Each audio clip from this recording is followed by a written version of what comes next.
NJ media உங்களை அன்புடன் வரவேற்கின்றோம். சமுதாயத்திற்கு தேவையான பல கருத்துக்களை நம்ம பேச இருக்கிறோம். அதுல இப்ப குறிப்பா வந்து பார்த்தோம்னா, இப்போ ட்ரெண்டிங்கா இருக்கிறது ஜனவரி 10 அதாவது நேற்றைய தினம் என்ன செஞ்சிருக்குதுன்னா, பராசக்தி திரைப்படம் வெளிவந்திருக்குது. இந்த திரைப்படத்த பத்தி மக்கள் அத வந்து ஆதரிக்கிறாங்களா? இல்ல விமர்சனம் எதிரா விமர்சனம் பண்றாங்களா? பாசிட்டிவா விமர்சனம் பண்றாங்களா? நெகட்டிவா விமர்சனம் பண்றாங்களான்னு பார்த்தோம்னா, இது பாசிட்டிவா தான் விமர்சனம் பண்றாங்க. ஏன்னா, இது உண்மை சம்பவத்தை வைத்து வந்து தான் அந்த படம் என்ன எடுக்கப்பட்டிருக்குது. 1965 முதல்ல என்ன நடந்தது? அப்ப இருந்து 1980, 85 வரையும் என்ன மக்கள் மத்தியில என்னென்ன சம்பவங்கள்லாம் நடந்ததுன்றத, ஒரு கருத்துக்களா வந்து ஒரு மக்களுக்கு தேவையான ஒரு படமா வந்து இந்த படம் குடுத்திருக்கிறாங்க. இயக்குனர் சுதா கொங்கரா மேடம் வந்து என்ன செஞ்சிருக்கிறாங்க, இந்த படத்த இயக்கியிருக்கிறாங்க. அ இது வந்து டான் பிக்சர்ஸ் வந்து வெளியிட்டிருக்கிறாங்க. புரொடியூசரா வெளியிட்டிருக்காங்க, பட தயாரிப்பாளரா. இந்த படம் வந்து மக்களுக்கு என்ன கருத்து சொல்ல வருது அப்படின்னு பார்த்தோம்னா, ஆரம்ப காலகட்டத்துல தமிழ் மொழிக்காக வேண்டி அரும்பாடுபட்ட தலைவர்கள் யார் யாரு? அவங்க எப்படிலாம் பாடுபட்டாங்க? இந்தி எதிர்ப்புக்கு எதிரான இந்த படம் தான் நம்ம பார்க்க முடியுது. இந்தி எதிர்ப்புக்கு நேர் எதிரா தமிழ் மொழியை காக்கறக்காண்டி தமிழ் தலைவர்கள், தேசிய தலைவர்கள், தமிழ்நாட்டினுடைய தலைவர்கள் அறிஞர் அண்ணா, சோனியா காந்தி இவர்கள் எல்லாம் என்ன எப்படிலாம் காட்டியிருக்கிறாங்க? எந்த அந்த நேரத்துல 1965ல எப்படி இருந்தாங்க?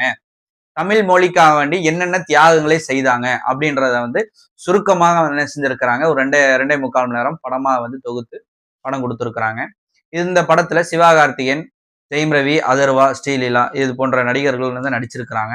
நடிகராக சிறப்பு நடிகராக வந்து சிவகார்த்திகேயன் நடிச்சிருக்கிறாரு. எல்லாத்தருடைய நடிப்பும் சிறப்பா இருந்தது. வில்லன் கேரக்டர்ல ஜெயம் ரவி நடிச்சிருந்தாப்படி. அவர் வந்து ஒரு எப்படி ஒரு ஹிந்திக்கு ஆதரவா வந்து இந்த படத்துல நடிச்சிருக்கிறாரு. தமிழ் மொழியை காப்பதற்காக வேண்டி அறிஞர் அண்ணா அவருடைய காலத்தில், பெரியார் அவருடைய காலத்தில் தமிழ் மொழிக்காக வேண்டி என்னென்ன பாடுபட்டாங்கன்றத இவர் நடிகர் சிவகார்த்திகேயன் வந்து செஞ்சிருக்கிறாரு. நடிச்சு யதார்த்தமான நடிப்புல நடிச்சு காட்டியிருக்கிறாங்க. இந்த படம் வந்து மக்களுக்கு என்ன கருத்து சொல்ல வருது அப்படின்னா, தமிழ் மொழி எப்படி ஒரு அத்தியாவசிய தேவையா இருக்குது. தமிழ் மொழி இல்லை என்று சொன்னால் தாய்மொழியை அவர்கள் வந்து மக்கள் மத்தியிலே அதை வந்து மறைக்க பாக்குறாங்க. அது இல்லாம இந்திய வந்து ஏற்றுக்கொள்ள மாட்டோம் நாங்கன்னு சொல்லல. திணிக்க பாக்குறாங்க. திணிக்கிறத நாங்க ஏத்துக்க மாட்டோம். எப்பொழுதும் எந்த காலத்திலும் ஏத்துக்க மாட்டோம். இந்தி கத்துக்கலாம். ஆனால் அது எங்களுடைய உரிமை. அதை வந்து என்ன செய்ய மாட்டோம்.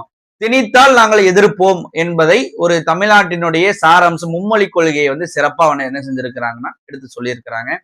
அந்த இயக்குனருக்கும் பட தயாரிப்பாளருக்கும் அந்த நிறுவனத்துக்குமே பாராட்டுக்கள் மக்கள் மத்தியில குவிந்து வருது. அது இல்லாம இந்த படத்துக்கு உடைய விமர்சனம்